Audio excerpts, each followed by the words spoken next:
Logiquement parlant, d'après les écritures, face à l'acte, normalement, il faut la sanctionner. Bako tia commission d'enquête Mugo Songolo ou ekolandela dossier ou soki aza innocent il peut reprendre mais na au makambo ezaboy normalement il faut s'anime avant nani on va dire ça nani a sanctionné parce que lui est le patron de son église vous comprenez déjà l'église ba commission ngolo la baligablo ba boutique. Et c'est bien les église pardon ou comment parce que là on est au sein de la chrétien papa pardon écriture est claire papa Bible le Bible c'est lui qui cache ses transgressions. Vous comprenez?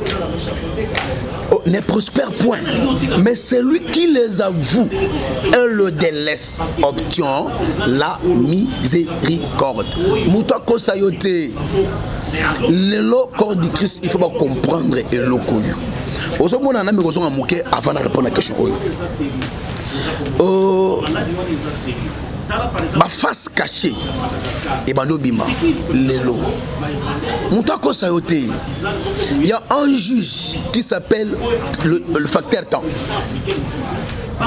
lelo okobomba kunki na yo okobomba libanzi na yo okobomba bosoto na yo temps avec le temps tu comprends que on a kunki bombaka yango on a libanzi bombaka yango ozomona le corps du Christ église de Réveil plus particulière na Congo na biswawa et bombi ba réalité papa Alvin ya ndenge na ndenge et lelo nzamba zo bimisa moko na poissa mabe soki ayebi yango parce que faut qu'on ait ba vidéo on comprend quelque part que ça monté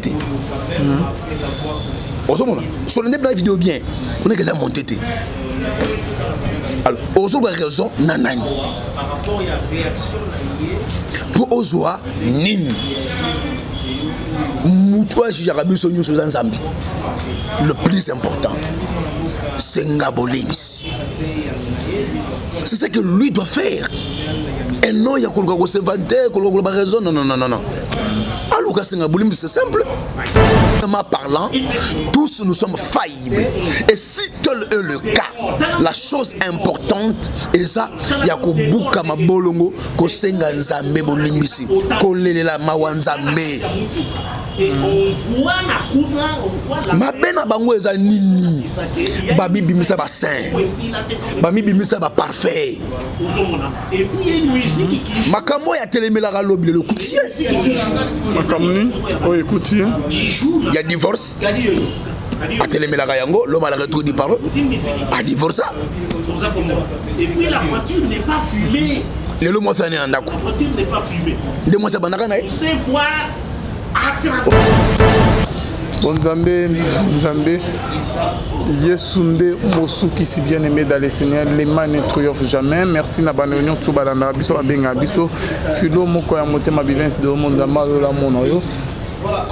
Maman Gisèle Lukelo motema papa Emmanuel na Boston P na ndeko na biso les frères Papi Congé depuis son défunt, le pasteur Efez Amissia, la bouche autorisée de l'éternel depuis Zérike, Nzamba Lola Amonayo, Bonzambe, na Bonzambe, Lola, Ezofuta Simana, Nzamba Boto, Koye, ou bien aimé dans les scènes, toujours dans le cadre à informer Bino, le long na émission, le lot Togosolani, Tobeta Maso Siani, Tozali, na papa au Kiboye qui n'est pas présenté sur affaire Yamou Naboyo comme vérité, Moussous Église, et sur décision sur évêque Moukouna bien-aimé, Église, il y a pasteur Moukouna et Sali Nini bien-aimé et dans le Seigneur.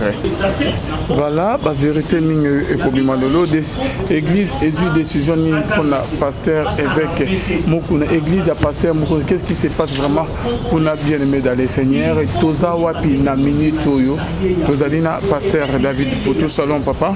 Shalom papa lelo bana bando basolanda nzamba pamola biso bana nzambe bipanyo soto zwami na mokili mobimba tika nzambe na mawa nzambe na ngulu nzambe na bolingo asala biso olamu. Merci beaucoup. Pasteur David, bando bazola na biso de partout, tout le monde ba vidéo, ezo salama de partout. Bible ezo bake mona ya nzambe sengeli aluka ko se justifier te. Aluka justice a mokilo te nzambe yemo a rendre justice na ye mais tout le monde après kota la vidéo ya évêque Mukuna ya église ACK oye ayebi liloba très bien mais tout le monde a leki na TV ko se justifier koloba ke vidéo wana ya yete koloba loba makambo ebele eloni nyokolo bana par rapport ya émission aleki pona se justifier.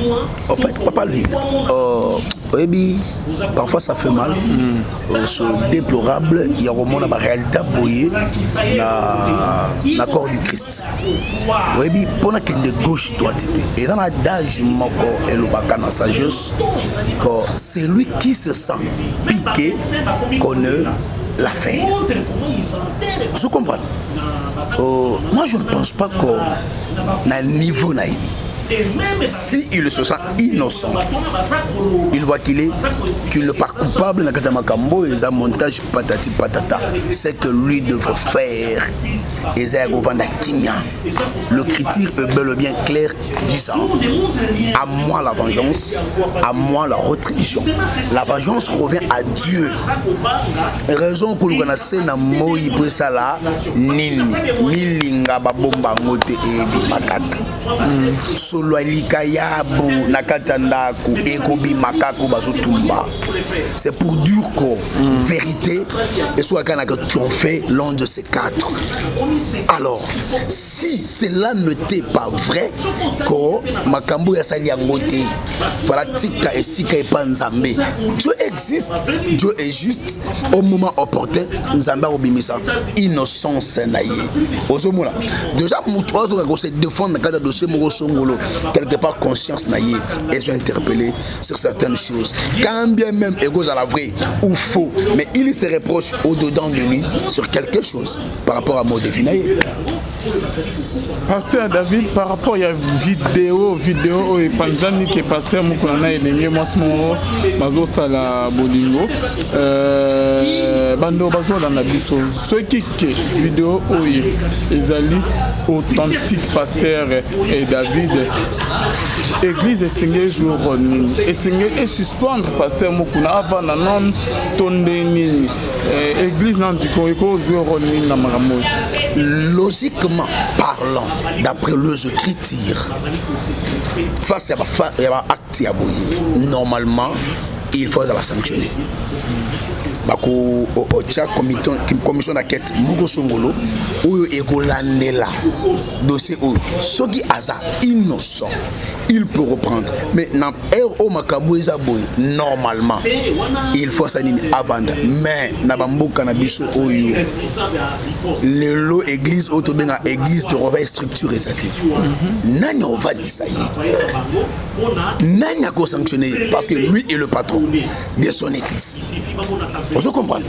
Déjà l'église ba comme sango lokola ba ligablo ba boutique boyebi sangai yango mon lelo que non papa kufi mona sanini a récupéré bonga papa lembi mona sanini a joué bonga tout ça pourquoi parce que l'église est longo na sens nango vrai que eza ndako ya nzambe eza église ya nzambe et comment déjà ba ligablo ya batu ba boutique ya batu. Alors, nani agoya kovandi ça y est. Ah ça t'es pas. azate na ba moment oyo ndenge ke vidéo ezo panzana est-ce que singela ke aleka liboso ya caméra a se justifier to a signe église en colo parce que bando rebele bazali touché comme on a ba vidéo yo pasteur David et ceux qui que vidéo vraiment ezali authentique et singeli aleka liboso ya église a signe pardon ou comment parce que elo on ezo sama na ba milliers chrétiens te papa ko singa pardon écriture est claire papa Bible le Bible c'est lui qui cache ses transgressions. On se comprend. Ne prospère point, mais c'est lui qui les avoue et le délaisse obtient la miséricorde. Moutako sayote. Le corps du Christ, il faut pas comprendre et le couille. Au second, on a mis avant de répondre à la question. Ma face cachée et bando bima lelo moutako sayote. Il y a un juge qui s'appelle le facteur temps. Lelo okobomba kunki na yo, okobomba libanzi na yo, okobomba bosoto na yo. Tant avec le temps, tu comprends que nous avons kunki bomba yango. Nous avons libanzi bomba yango. Osomona. Le corps du Christ, église de Roveil, plus particulière na Congo na biswawa. Et bombi ba réalité papa Alvin ya ndenge na ndenge. Et lelo nzamba zo bimisa moko na poissa. Ce que moi je peux dire na ba audio ongu na sambi na batu. J'ai reproché des gens ba chrétiens lelo par rapport ya acte oyo. Eza bien té. Osomona eza bien té, c'est le ko ya kobetala maboko té. Mais par rapport à la réalité lelo, moi je pense que ce que l'évêque devrait faire est de la gagner. Yagondima mabe soki ayebi yango parce que faut qu'on ait des vidéos on comprend quelque part que ça monté on se montre sur la vidéo bien on est que ça monté alors on se voit raison nanani pour ozoa nini mutoa jarabi sonyo sur Nzambi le plus important c'est Ngabolims. C'est ce que lui doit faire. Et non, il y a qu'on se vanter, qu'on a raison. Non. Alors, c'est simple.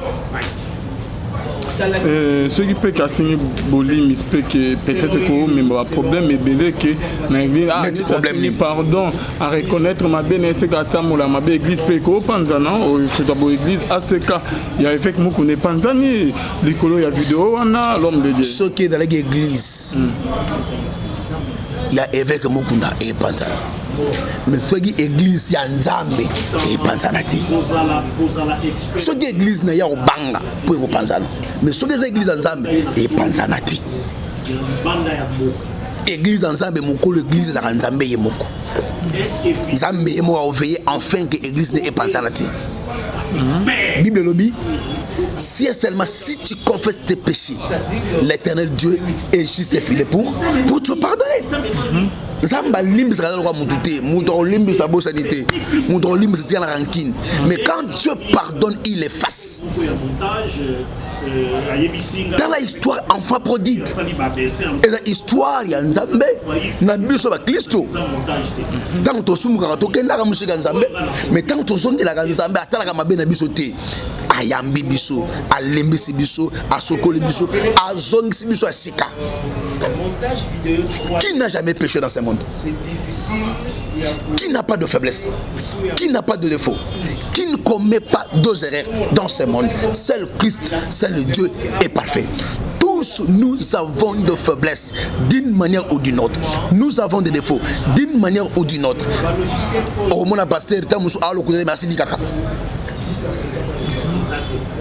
o muso sidikate ma yibaka À moins que o muso yibaka ndumba orgeye d'une manière ou d'une autre tomi kutaka kaka na mabe yango moni Paul alobi boye mabe nazoluka kosala malamu nazoluka kosala na osala yango te mais mabe nazoluka kotika je me retrouve dans ça. Alléluia alobi qui me délivrera de ce corps du péché. Alléluia. Mutulukola Paul. To fongola alingaki aloba nini? Mabe nini Paul anoluka kotika no tikati. Malamu nini Paul anoluka kosala no salati. To fongola. Vous comprenez? C'est pour dire que humainement parlant, tous nous sommes faillibles. Et si tel est le cas, la chose importante est ça, ya ko buka mabolongo ko senga nzambe bolimbisi. Ko lelela mawanzambe. Et on voit la coupe, on voit la mabena bango eza nini babi bimisa ba saint babi bimisa ba parfait et puis il y a une musique qui makamo ya telemelaka lobi le coutier makamni o écoutier il y a divorce a telemelaka yango l'homme a le retour du parole a divorcé et puis la voiture n'est pas fumée le lomo fani andako la voiture n'est pas fumée de moi ça banaka na on sait voir Ozo comprendre. Nyonso oyo miibe mbongo patati patata atelemelaka yango. Non, je suis en train de parler pourquoi parce que il n'est pas sain. Est-ce que les décors il n'est pas sain. Mais dans la banto bazo ba ke vidéo en ezali montage bani bazo ndimate ke avec mukuna ko sala makamwana bazo zo enet ke ala sain. Avec mukuna azanzambete. Kasi bandebe asa to tika ko ba fanatique ya batu, tous ba fanatique ya Nzambe. Tous ba fanatique ya Nzambe. Notre essentiel c'est Jésus. Notre idéal c'est Jésus. Nous sommes là pour défendre la parole, défendre Christ et non défendre nos tendances. Non. Non. Pour ce qu'on a l'histoire, il y a ACK. Un jour, il sait comment est-ce qu'il y a ACK. Moi, je regrette beaucoup. Mais Moutola la comment ça?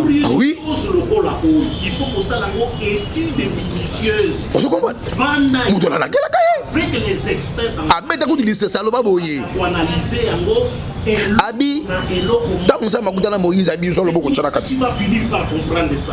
Mais du fanatisme, c'est comme il est prêt. On n'a pas de problème local. Aloba Neboui, Lelo au Piblienga, au Fundinga, parce que Nabimina Moisi. J'apprends à être neutre. Mais Yeba Yango, lèpre Oyo, Yogo aussi protégé Pananga. Et on l'a taillé, Yayo, et vous allez plus fort, et vous allez scandale. Je sais de quoi je dis. Les données que j'ai, analysé, vous comprenez? Non, bah faire cas, c'était des collègues. Bandi, église ensemble. Vous comprenez? L'autre était supérieur par rapport au naïf. Entre guillemets, ceux qui montaient sur le montage étaient entre guillemets. Et ça là que le pasteur a c'est très grave. Mais aussi au point de Bakangi et bah la justice jusqu'à ce que Babotolier a ses cas. Donc, ok. Et le Messie avait dit ceci. Nabato Bafundaraye. Ah bah, mais il y en a basto bafana, il y en a bassé. C'est-à-dire, il y a une fraction du bossage, il y a justice comment.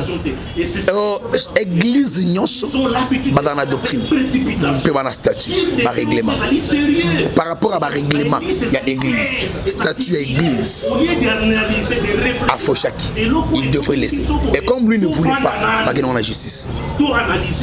C'est comme ça qu'il lui avait dit ça sur la lèpre. On aussi porté les lots. Et pendant que aussi porté il y a que lèpre wana. Un jour il y a Mouko le Rosoyo. Il y a dans la plus pire que Yangai. C'est ça la scandale. Alors, Naloba, est-ce que accomplissement ya malédiction wana lelo toté point d'interrogation. Mais je ne dis pas qu'il a sali. Parce que je veux pas de preuve. ACK et Banda na Kinto. Ouais, na Lemba. Ouais, na Rigini.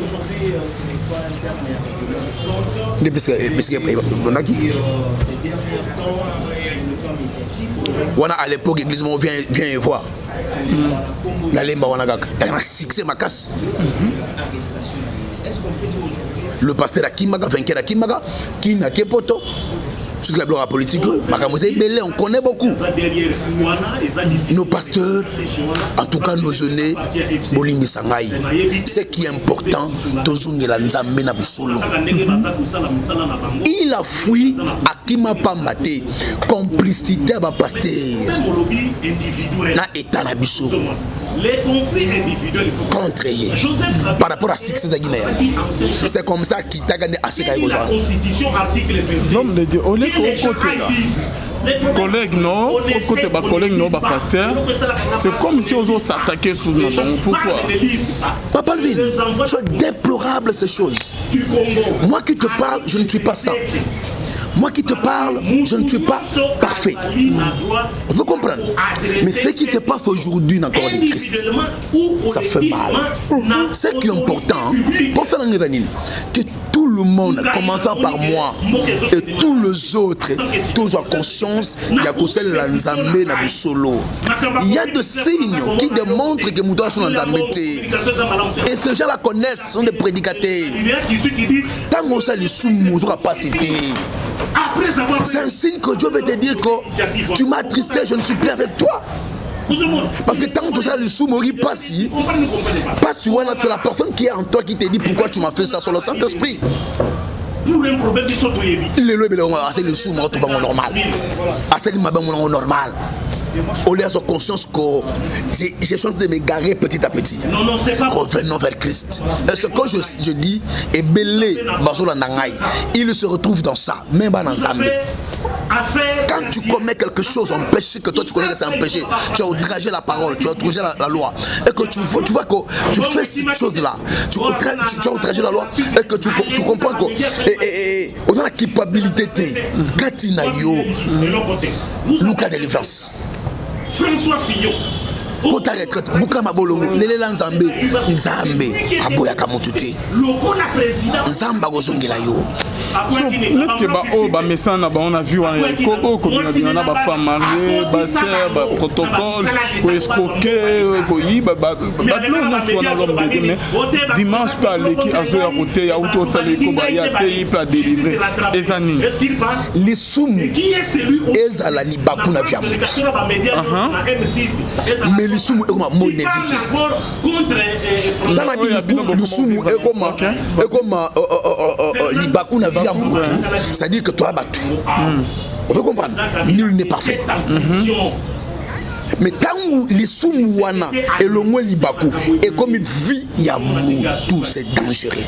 C'est dangereux. Très dangereux. Et pourquoi? Mais quand on va expliquer, l'homme de Dieu. Le salaire du péché, c'est la mort.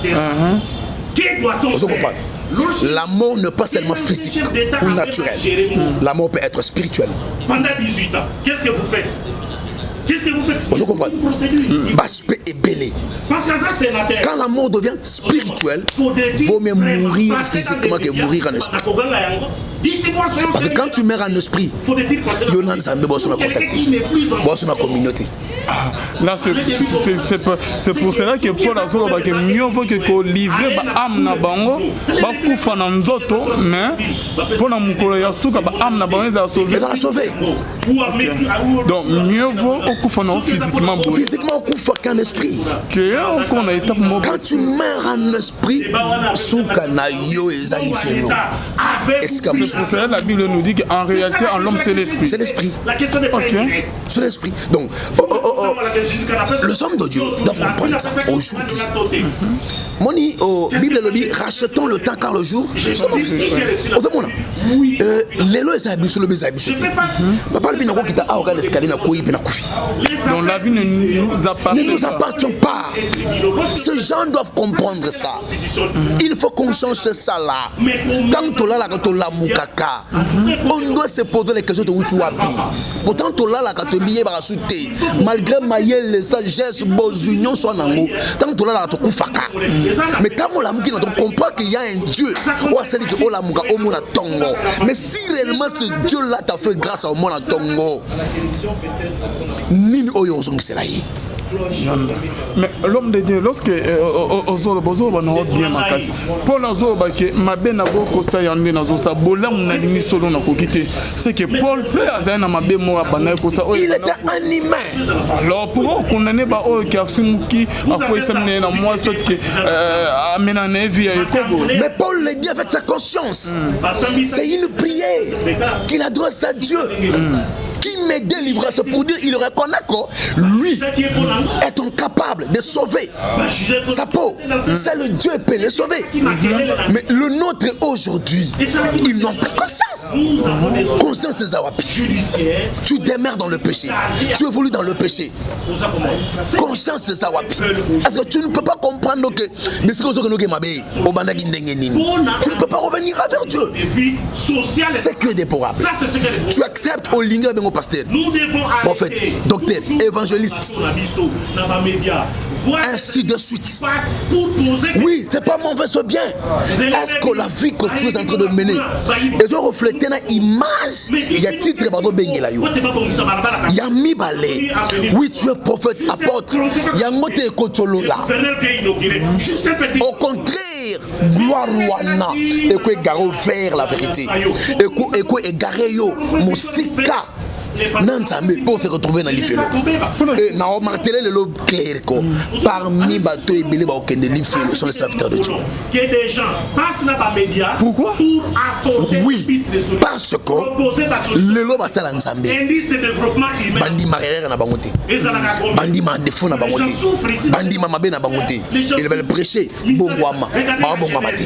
Mais la constitution dit quoi? Banganzambe, bango moko, banganzambe. Tu sais, il y a un caractère que j'ai approché sur ça, l'autosuffisance. C'est-à-dire, quand l'homme se voit au-dessus, il se voit capable. Il se dit qu'il est fort. Il se dit qu'il est puissant. Cet homme-là, conscience naïe et bébaka, abanga les soutis, amona koki. Tant ami moni bongo ga koki. C'est de là qu'il se dit que tout lui est permis. Il peut tout faire. La seule personne au Koka est dans Nzambe. La seule personne capable, ce n'est que Dieu. Tous nous sommes des incapables. Des hommes faillibles. Des hommes mortels. L'un de ces quatre, nous allons quitter ce pays, ce monde. Mais hier, sur le bien, on a Jean 15. Alors, on a verset 18. Comme vous n'êtes pas du monde, voilà pourquoi le monde vous hait. Nous sommes de pèlerins. Nous sommes de passagers. Nous allons partir, nous allons laisser ce pays. Nous allons quitter ce monde. Mais tant aucun débat trace ni notika, qu'est-ce que les gens parleront de toi? Qu'est-ce que les gens diront de toi? Les gens doivent comprendre que na sena moyawa batu balaka misatu. Toi na moto toi na moto misala, toi na moto mokili batambola ke shika moko. Mais yeba yango mukolo aliwa mokili akufaka te, mokili tikalaka. Moto na moto misala de bakufaka. Nde bakendaka. Liboso Nzambe moto misala nde ko pour témoigner yo. Soki ezalaki ya mabe okena lifelo. Soki ezalaki ya malamu okota paradis. Ce maintenant ou jamais, il y a plus que zonga vers. Il est venu l'homme de la retour de la parole. Au moins, on a souci.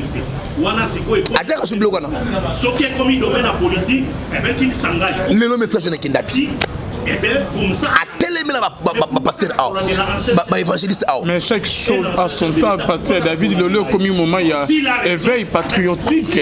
Dans la chose de Dieu, dans la parole de Dieu, dans la mission évangélique, il n'y a pas un temps approprié pour changer le message. Non. Ou tu n'avais pas reçu l'appel. Si tu avais reçu la parole, tu restes dans l'authenticité. Paul a changé ma terre. Jean-Baptiste Tinera Koufi a changé ma terre. A changé ma Némi. Tout le monde dit Akaba traité a changé la gâche naïti.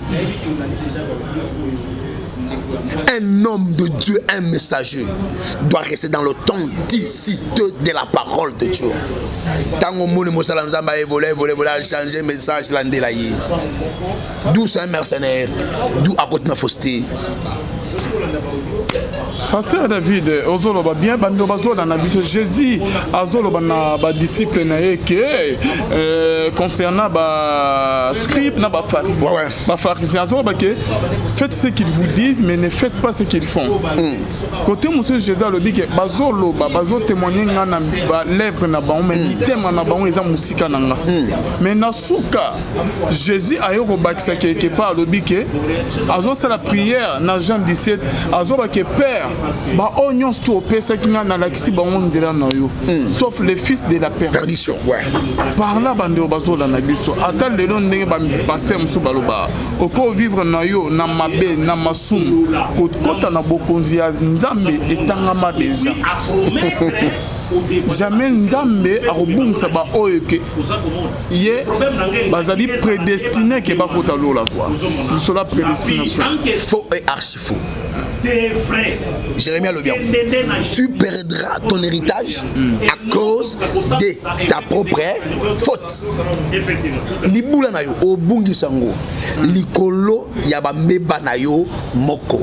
Papa Lven, j'ai toujours été contre ce genre de message. Quand tu fais le bien, tu recevras la récompense qui est réservée au bien. Quand tu fais le mal, tu recevras aussi la récompense réservée au mal. Le plus important est ça. Yago yeba kosala malamu na vie. Oui, toi Batu, nous sommes faillibles d'une manière ou d'une autre. En tout cas. Mais na vu na biso to bunda chaque jour yakoluka nini kosala bolamu. Merci beaucoup pasteur David. Bando bazola na biso bazo bien biso tous en direct bo bien biso sima. Pasteur David bando ko bazola na biso ozoko ba toujours na message na yo concernant et loko yattend de la grâce. Et d'abord pasteur Moussous qui battait à biso le sumo au sali le oyo sala ki lobina oyo ko sala lobikuna et limisama nango déjà na croix. Yesu assez asopa makila na epona mabe na biso. Oui, Papa Lvin. Oui, so ingana ka Yesu. Le ngana regretter. Pourquoi on fait une kulusu? Pourquoi? Alors, Yesu akufa ne kulusu. Juste kaka pona mabe na biso. En fait que tout koma yaye. Mais aujourd'hui, ton fongi sera Yesu na kulusu chaque jour. Chaque fois. Ton fongi sera Yesu. Chaque fois ne kulusu. Et c'est comme ça. Et puis ça caille passe dans le thème. Ça fait mal de voir qu'on se sacrifie pour un bateau. Mais bateau n'a pas sani. Bateau se gagne. Merci. Merci pasteur David. Toujours dans le cadre de l'émission Nabiso na bande bazo la Nabiso de partout. Tozo zappé intervention mon kocha yande mo ani pe intervenir du solo ya mukuna. Oui, allô? Allô? Allô? Bon, ok, je vois. Allô? Allô? Wow. Ok. Azali raison. L'homme de Dieu, quelque part vers ça, Mozo Kimanga, so tel na basa nyonso ya Nzambe. Omoni ke lisumu mo bo ezala na bango quoi. tobeti bikolo Paul mabena boko selani nazo sala tomoni Pierre au bapesa clé ya église hypocrisie ezali kati na ye et deuxièmement quelque part Paul azoloba est-ce que toza ndenge mona ba misusu o que toko ozala pe na mwasi moko c'est comme si que Paul Pierre azalaki na mwasi mususu en dehors ya mwasi ne ba exemple nyonso wana ozomona te ke ozala obengama na nzambe masumu mobo ezo kanga o sele la kiste ke komema na lifelo Papa Alvin na ozonga muke na kati ya Eden Adamu asumuki akego batama tata nzambe ayeyi abelele Adamu oza wapi Adamu alobinga yeyo na batami obatami pona nini alobi poete na za bolumbu tata nzambe atuni Adamu nani alobi na yo lelo koza bolumbu. La nudité, c'est nos faiblesses. Dieu nous a créés avec nous. C'est ça qui différencie, qui met la différence entre nous et Dieu. Okay. Dieu ne pouvait jamais nous créer comme lui, parfait comme lui. C'est ça qui marque la différence entre nous et Dieu. Mais cela ne veut pas dire qu'on doit toujours s'accrocher à nos faiblesses. Non. La sagesse et l'intelligence que Dieu nous a donnée nous permet maintenant à faire l'analyse sur la personne qu'on est par rapport à notre état et cherchant comment maintenant modifier, transformer nos défauts en qualité. Ce n'est pas un atout de s'accrocher pour dire que na faiblesse. Au début, non, mais aucun on l'ifalo. On m'a critiqué sur le clair, sur mon lobo kumbo na motsani katayango.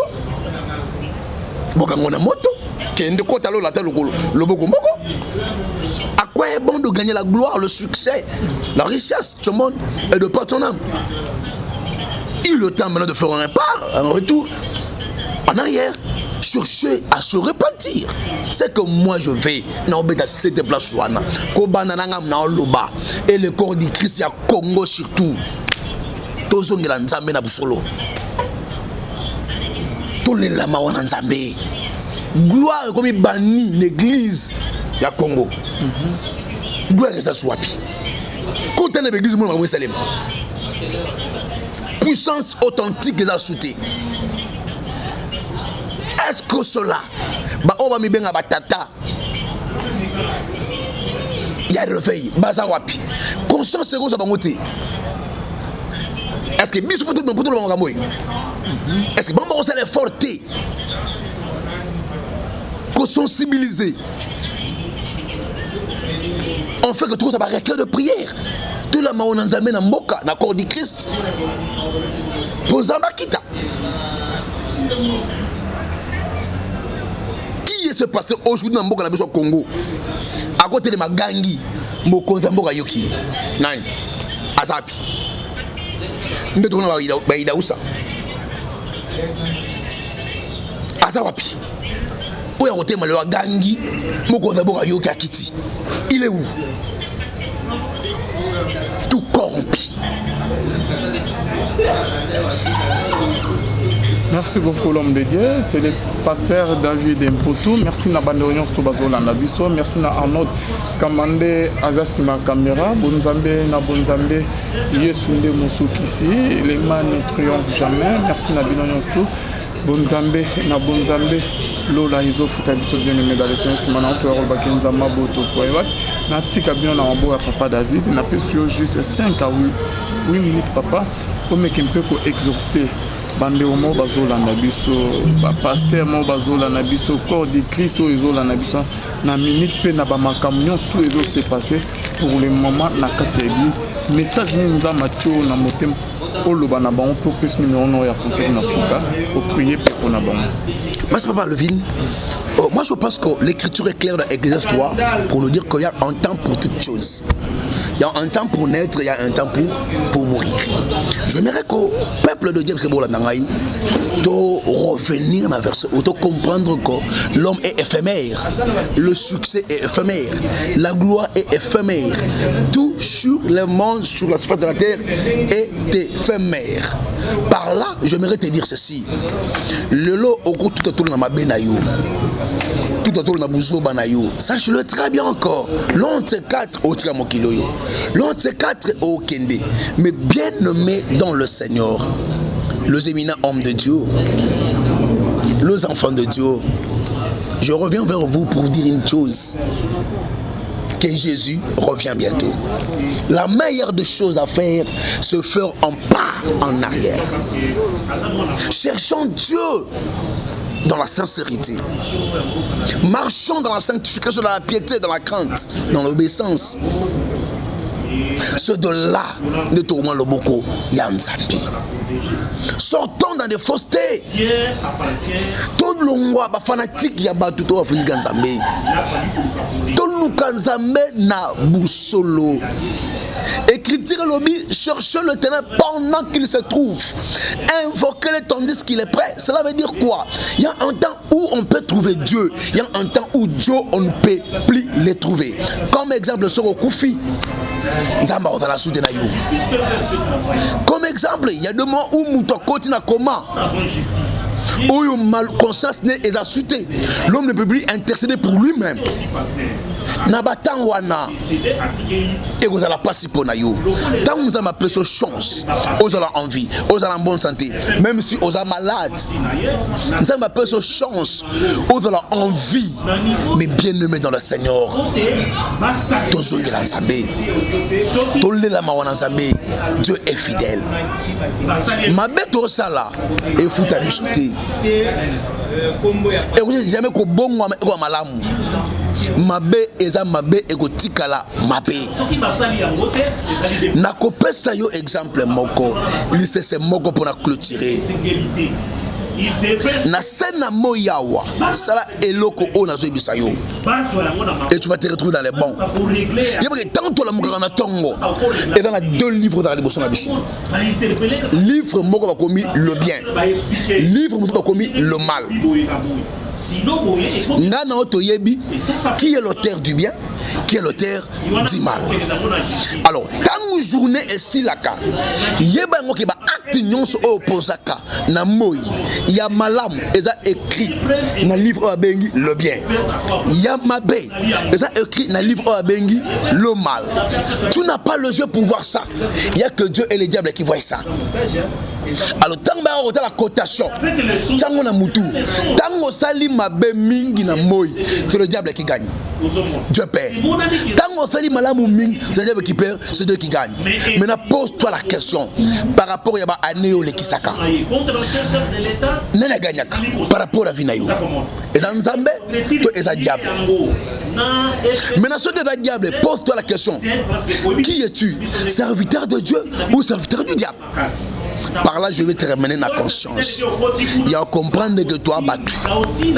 Oui, malgré Bérer Nabiso, malgré ma faiblesse Nabiso, toi, battu. Le plus important, c'est que tu l'Anzambé, que bonde l'Anzambé, que louke l'Anzambé, en fait, l'Anzambé amène Mabiso vers la perfection. Je sais que tu es incapable. Je sais que tu ne saurais pas au travers de toi-même. Il a dit, j'enverrai mon esprit et il sera votre consolateur. Il est là sur le Saint-Esprit. Il est le seul aide qu'on a, que Christ nous a laissé. Belle est l'ensemble, bonne la molimo santo. A changé ma défaut là-bas. Qualité là yo. Vous avez parce que le lot sur notre koufi, le plus important, le lot eza ya kozongela nzambe ya kolelela nzambe kosenga mawa na nzambe nzambe alimbisa biso nzambe azongisa biso na kati ya ema na yo. J'aimerais prier pour tout le monde qui me suivent.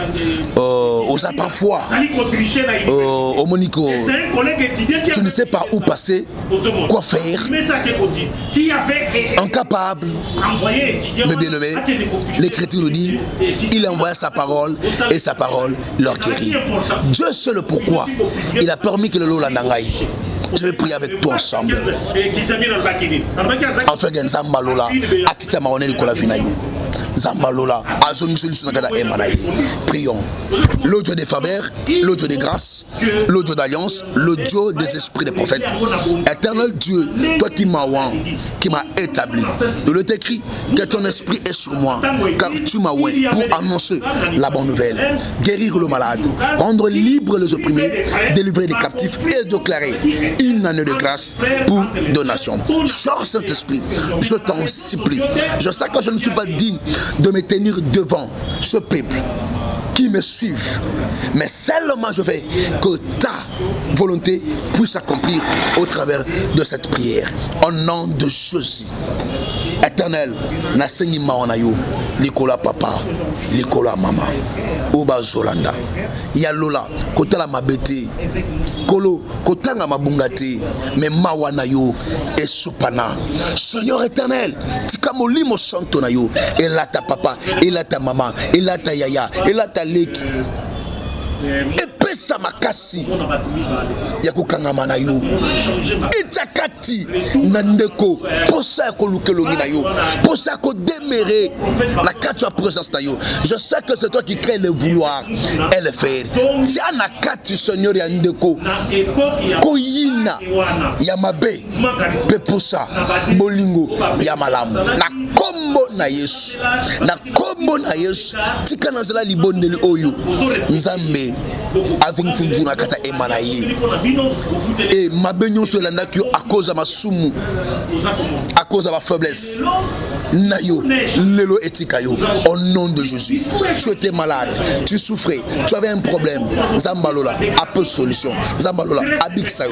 Zambalola, akangolayo. Na communes Christo. Amen.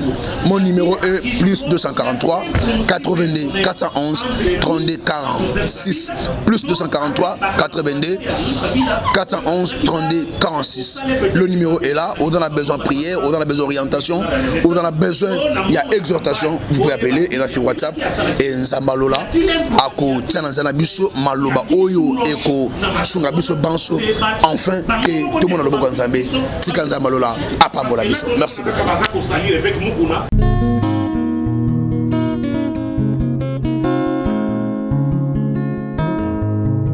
Le temps passe et ne s'arrête jamais. Alors réveille-toi mon ami. Et tout ce qui nous quitte chaque jour, laisse que cela nous serve de leçon. Car à chacun son jour, à chacun son tour. Peut-être demain sera ton tour. Alors réveille-toi et prépare ton âme. Car un jour, oh, oh, oh, hey, oh, oh, oh, oh. Le temps passe, le jour s'envole, s'en va si vite sans laisser de traces. Comment faire pour l'arrêter, car il nous amène vers le jour de départ. Yeah. Tout s'effort avant nous, n'ont pu l'arrêter. Il s'en va sans arrêt, sans pitié, ni nous laisse le temps de faire nos bagages, que de tout mener. Le temps passe, le jour s'envole, ça va si vite sans laisser de traces. Comment faire pour l'arrêter, car il nous amène vers le jour de repas. Tous ces forts avant nous n'ont pu l'arrêter. Il s'en va sans arrêt, sans pitié, ni nous laisse le temps de faire nos bagages et de tout amener. Il s'en va seul sans nous. Faut me perdre tout plutôt que de perdre son âme, À quoi bon tout gagner, ne sera que vanité. À quoi bon tout gagner, perdre son âme si l'on est censé de tout laisser. Moninga, verser le sang de l'autre, si demain sera le tour, tu seras seul comme dans un miroir. À quoi bon tout gagner, perdre son âme si l'on est censé de tout laisser. Moninga, verser le sang de l'autre, si demain sera le tour, tu seras seul comme dans un miroir. Où tu rendras compte devant le Seigneur toute ta vie sur terre. Après avoir tout gagné, l'on s'en va seul, sans rien amener. Moninga, faut mieux perdre tout plutôt que de perdre son âme. À quoi bon tout gagner, demain sera que vanité. Vanité, faut mieux perdre tout plutôt que de perdre son âme. Perdre son âme, perdre son âme. À quoi bon tout gagner, demain sera que vanité. Moninga, Moninga, Moninga, Moninga, tala tangwe koleka. Moninga, Moninga, tala bato bako kende.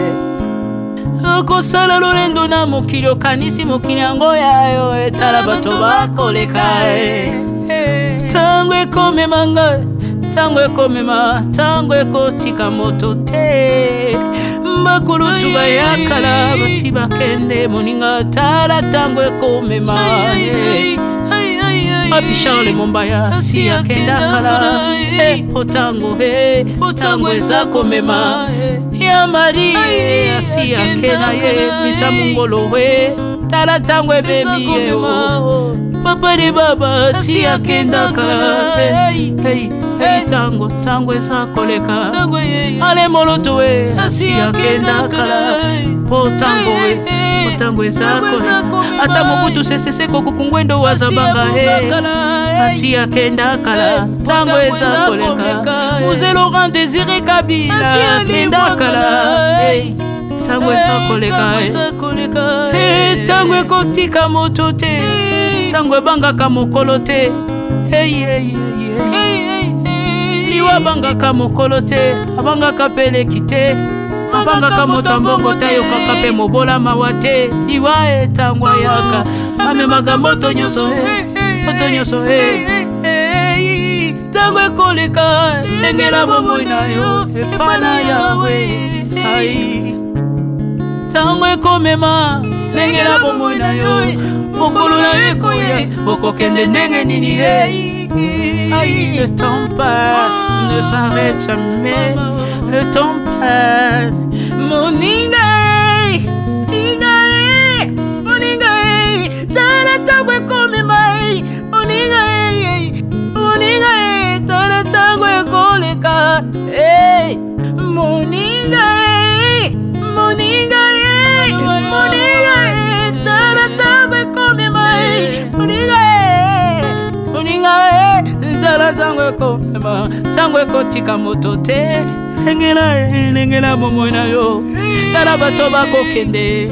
Osala ndenge nini okotikala ebende te. Okotikala ebende. Le temps passe, ne s'arrête jamais. Le temps passe, ne pardonne jamais. Le temps passe, ne s'arrête jamais. Engela bomoi. Moninga,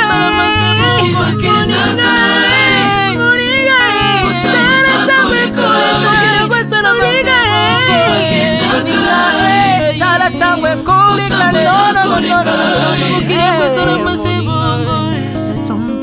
Ekolo nyonso bato bakokende. Alela pona nini alela pona nini. Tango eza koleka.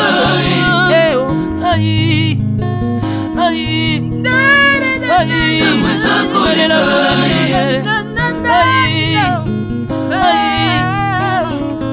Tango eza koleka. Le temps passe. Oh, Alvin et Béa, tala tango ekoleka. Tala tango ekoleka. Nabongisa bomona nga pona nini. bato bakokende biloko nyonso ekoleka. Hey, nalela tina nini ye, natangisa makila na boma bato pona nini ye. Soki nyonso ekoleka un jour, nabanga kufa pona nini ye. Soki naza putulu ya pamba, mokolo ezali na koleka, le temps passe.